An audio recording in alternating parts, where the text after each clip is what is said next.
Hello dear students.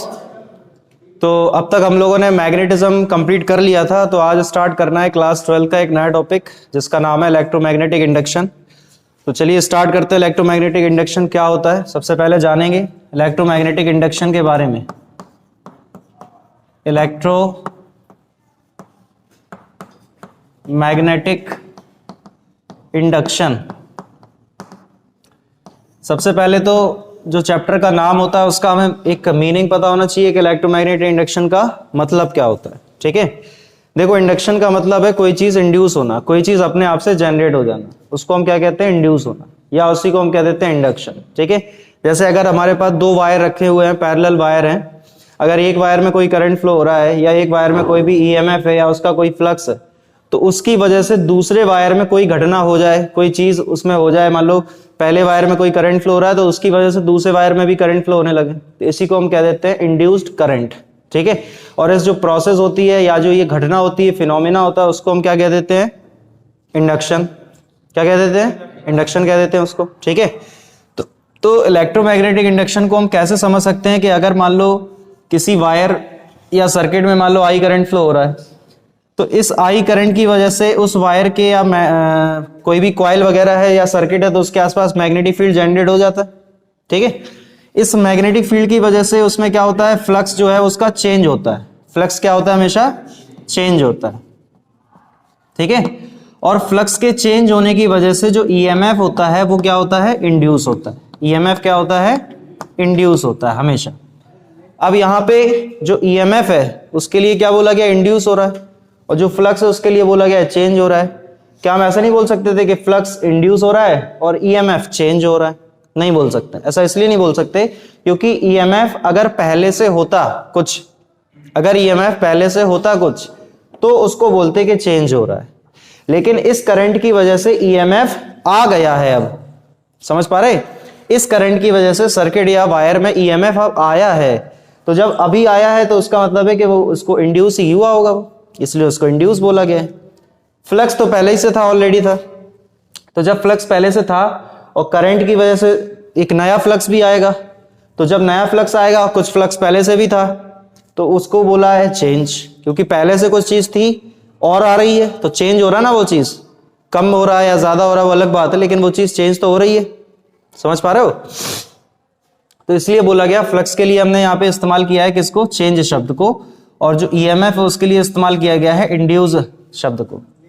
ठीक है, link भी कह सकते हैं ईएमएफ को, आप क्या कह सकते हैं, EMF linked with the coil, ऐसे बोल सकते हैं, कॉइल और वायर जो भी हो। ठीक है, अब हमको ये तो पता होता है कि जैसे मान लो कि कोई एक करंट कैरिंग वायर है, अगर इस करंट कैरिंग वायर में करंट फ्लो हो रहा है तो इसके आसपास क्या होता है, मैग्नेटिक फील्ड जनरेट हो जाता है, तो वो मैग्नेटिक फील्ड ये वाला होता है। ठीक है, या फिर हम ऐसे ही बोल सकते हैं कि अगर किसी मैग्नेटिक फील्ड के रीजन में अगर हम वायर को रख दें तो उस वायर में करंट फ्लो होने लगता है। तो ये सब इंडक्शन की प्रोसेस होती है। ठीक है, इंडक्शन का सीधा सा मतलब है कि एक चीज को देख के दूसरी चीज में कोई ना कोई चेंजमेंट होने लगे, तो उसी को इंडक्शन कहते हैं। जैसे वो कहते हैं ना, हम हिंदी में कहावत होती, खरबूजे को देख के खरबूजा रंग बदलता है, ये चीज होती है। तो एक की वजह से दूसरे में जो भी चेंजमेंट होने लगे तो उसी घटना को या फिनोमिना को हम क्या कह देते हैं, इंडक्शन कह देते हैं।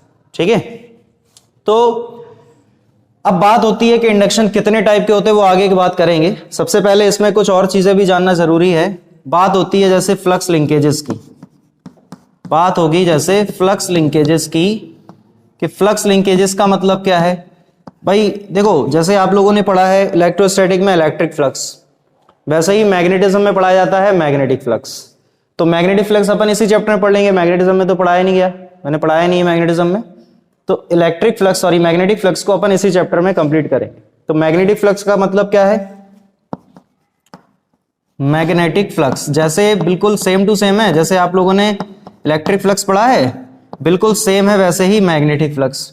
इलेक्ट्रिक फ्लक्स में क्या बताया गया था, the number of electric field lines passes perpendicular to the plane, यानी कोई भी सरफेस है उसके परपेंडिकुलर कितनी इलेक्ट्रिक फील्ड लाइंस पास हो रही हैं, उसको हम कहते हैं इलेक्ट्रिक फ्लक्स। तो मैग्नेटिक फ्लक्स क्या हो जाएगा, किसी भी सरफेस से कितनी magnetic field lines perpendicularly pass हो रही हैं, तो उसको हम क्या बोल देंगे, मैग्नेटिक फ्लक्स बोल देंगे। इलेक्ट्रिक फ्लक्स में इलेक्ट्रिक फील्ड लाइन पास होती हैं, मैग्नेटिक फ्लक्स में मैग्नेटिक फील्ड लाइंस पास होती हैं। इलेक्ट्रिक फ्लक्स का फॉर्मूला क्या होता है, फाई ई को लिखते हैं ई ए कॉस थीटा, ठीक है। तो यहां पे जो मैग्नेटिक फ्लक्स होगा फाई बी, उसका फॉर्मूला क्या हो जाएगा, बी ए कॉस थीटा, ठीक है। तो ये फॉर्मूला हम उसका लिख सकते हैं। इसमें जो थीटा होता है, थीटा क्या है, एंगल बिटवीन, थीटा किसके बीच का एंगल है, angle between magnetic field and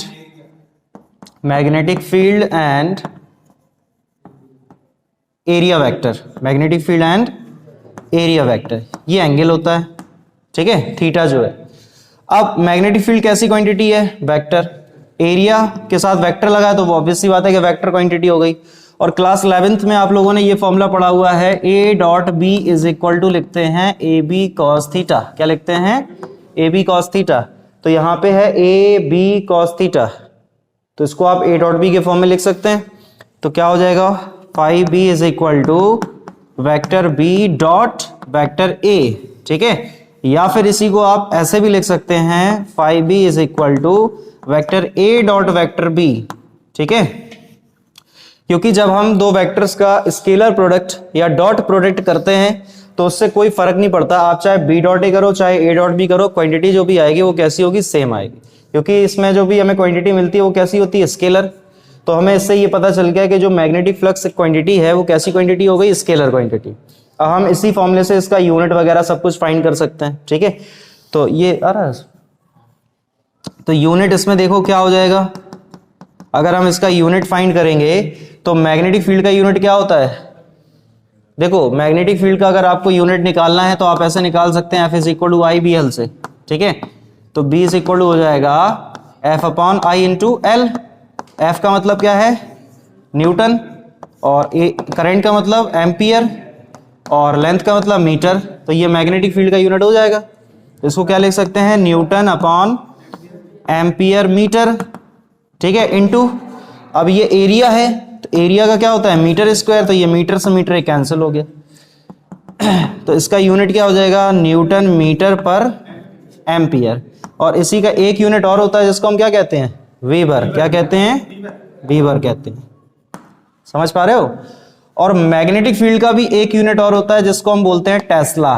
क्या बोलते हैं, मैग्नेटिक फील्ड का एक जो यूनिट होता है उसको हम क्या बोलते हैं, टेस्ला। तो इसका एक यूनिट और हो सकता है, मैग्नेटिक फील्ड का यूनिट क्या हो गया, टेस्ला, और एरिया का मीटर स्क्वायर। तो ये भी एक यूनिट हो जाएगा मैग्नेटिक फ्लक्स का, टेस्ला इंटू मीटर स्क्वायर, ठीक है। तो फाइनली मैग्नेटिक फ्लक्स जो होता है उसको हम क्या बोलते हैं, the number of magnetic field lines passes perpendicular to the plane. किसी भी प्लेन से कितनी magnetic field lines perpendicularly pass हो रही हैं उसको हम क्या बोल देते हैं, मैग्नेटिक फ्लक्स बोल देते हैं, ठीक है। अगर एक टर्न है, एक टर्न से जुड़ा हुआ फ्लक्स है तो उसको सिर्फ मैग्नेटिक फ्लक्स बोल देंगे, ठीक है।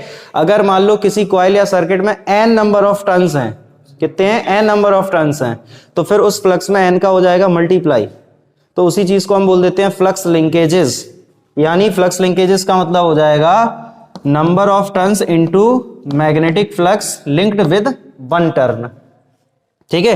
अब देखो कैसे इसको समझ सकते हैं। जैसे मान लो कि एक टर्न के लिए मैग्नेटिक फ्लक्स कितना है, फाई है।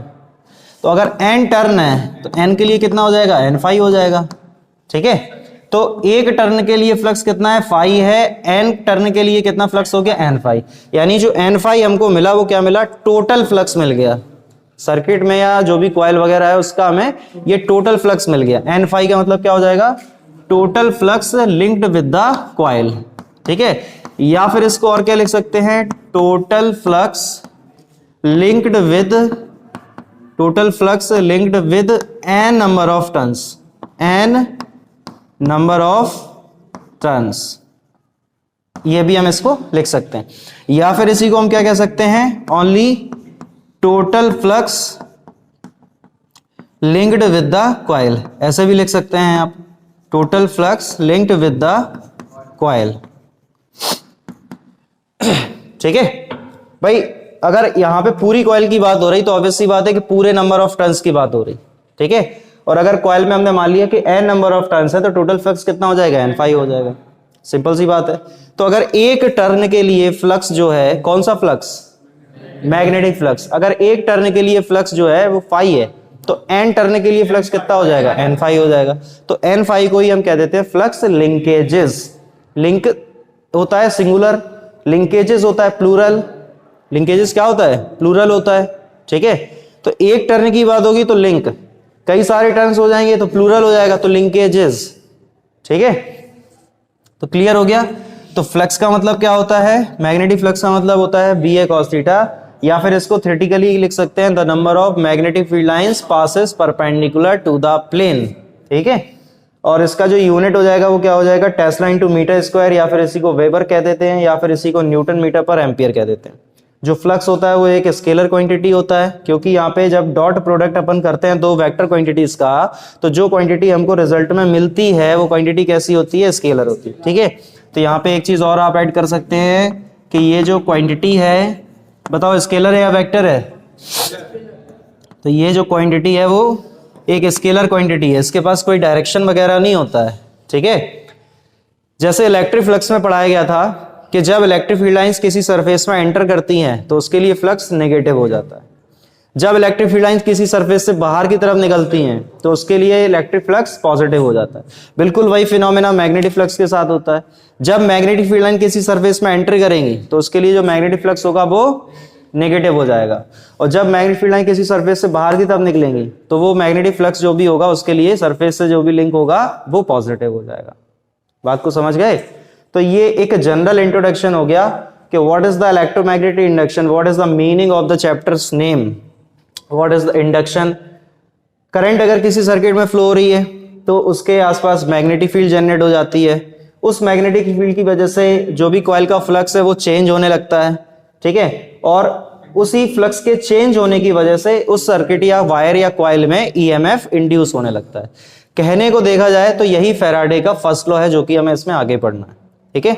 जो फैराडे लॉ में पढ़ना है, Faraday law of electromagnetic induction, वो भी बिल्कुल सेम है। पहला लॉ तो क्या है, सेम है, ठीक है। कि अगर किसी कॉइल से जुड़ा हुआ फ्लक्स चेंज हो रहा है तो उस कॉइल से जुड़ा हुआ ईएमएफ इंड्यूस होगा, उसमें मतलब ईएमएफ इंड्यूस होने लगेगा इस कॉइल में। क्या कहा कि अगर किसी कॉइल से जुड़ा हुआ फ्लक्स चेंज हो रहा है तो उस कॉइल में क्या होगा, ईएमएफ इंड्यूस होता रहेगा, ठीक है। तो ईएमएफ इंड्यूस तब तक होता रहेगा जब तक फ्लक्स चेंज होता रहेगा। अगर फ्लक्स का चेंज होना बंद हो जाएगा तो ईएमएफ का इंड्यूस होना भी बंद हो जाएगा। समझ गए। तो ये फैराडे का फर्स्ट लॉ है, वो आगे पढ़ेंगे, अभी आगे की बात है। अब यहां पे बात आती है कि मैग्नेटिक फ्लक्स का जो मतलब आपको बताया गया कि मैग्नेटिक फ्लक्स होता है बी ए कॉस थीटा। तो इस फॉर्मूले से हमको ये समझ में आ रहा है कि जो मैग्नेटिक फ्लक्स है वो तीन चीजों पर डिपेंड करता है। एक तो मैग्नेटिक फील्ड पे, दूसरा एरिया पे, और तीसरा एरिया और मैग्नेटिक फील्ड के बीच के एंगल पे, ठीक है।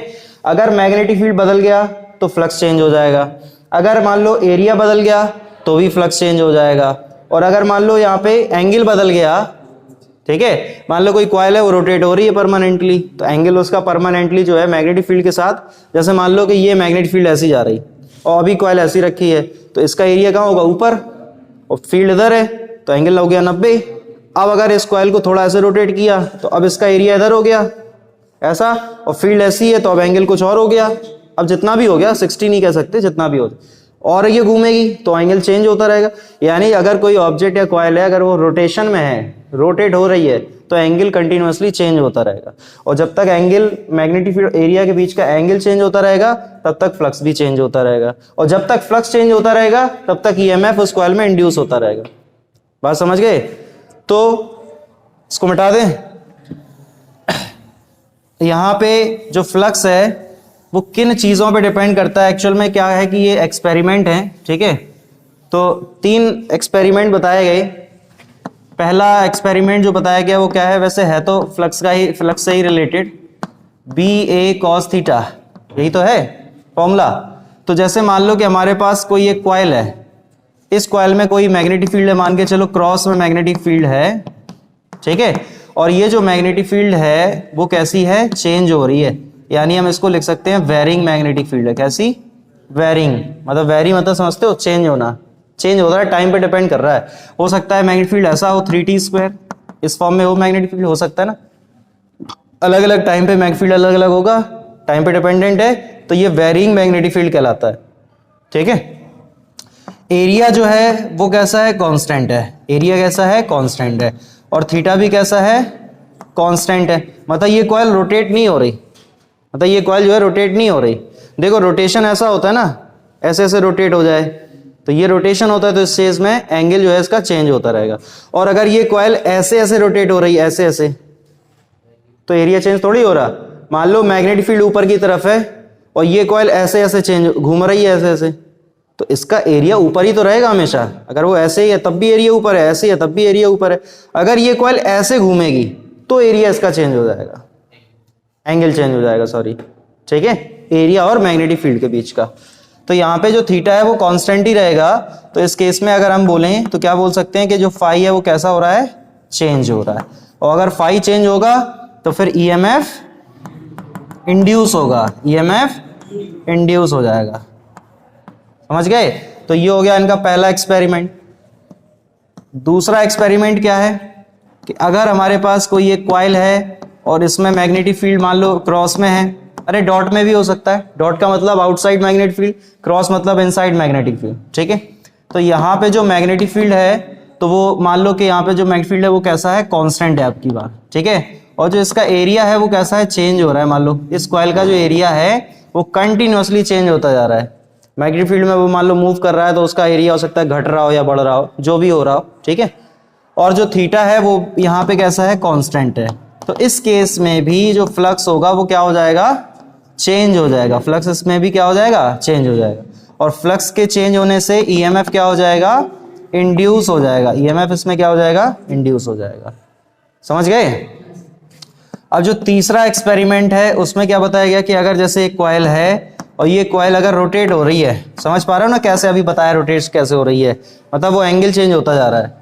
तो इस केस में अगर मान लिया जाए कि जो मैग्नेटिक फील्ड है वो कैसा है, कांस्टेंट है, एरिया कैसा है, कांस्टेंट है, लेकिन जो थीटा है वो कंटिन्यूअसली चेंज हो रहा है, यानी वेरिंग एंगल है।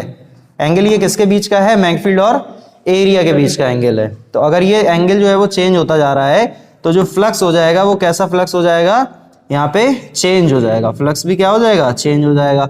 और फ्लक्स के चेंज होने से ईएमएफ जो है इस सर्किट में वो क्या हो जाएगा, इंड्यूस हो जाएगा, या इस कॉइल में ईएमएफ इंड्यूस हो जाएगा, ठीक है। तो हम सीधा सा ये कह सकते हैं कि फ्लक्स के चेंज होने की वजह से ईएमएफ इंड्यूस हो रहा है। देखो तीनों केसेस में हो रहा है कि नहीं हो रहा है। तो हम इसको डायरेक्ट ये भी बोल सकते हैं कि अगर मैग्नेटिक फील्ड वेरिंग है या चेंज हो रही है तो ईएमएफ इंड्यूस हो रहा है। अगर कॉइल का एरिया चेंज हो रहा है तो भी ईएमएफ इंड्यूस हो रहा है, या फिर अगर एंगल चेंज हो रहा है तो भी ईएमएफ इंड्यूस हो रहा है। यानी मैग्नेटिक फील्ड, एरिया और थीटा जो एंगल है, इन तीनों में से कोई भी चीज भी अगर चेंज हो गई तो उससे क्या होगा, फ्लक्स चेंज हो जाएगा, ठीक है। और फ्लक्स के चेंज होने की वजह से ईएमएफ जो होगा वो इंड्यूस हो जाएगा। बात समझ गए? कोई दिक्कत है? क्लियर है? तो ठीक है, फिर आज इतना ही रखेंगे और इसके बाद हम लोग स्टार्ट करेंगे फैराडे लॉ नेक्स्ट वीडियो में। Thank you very much.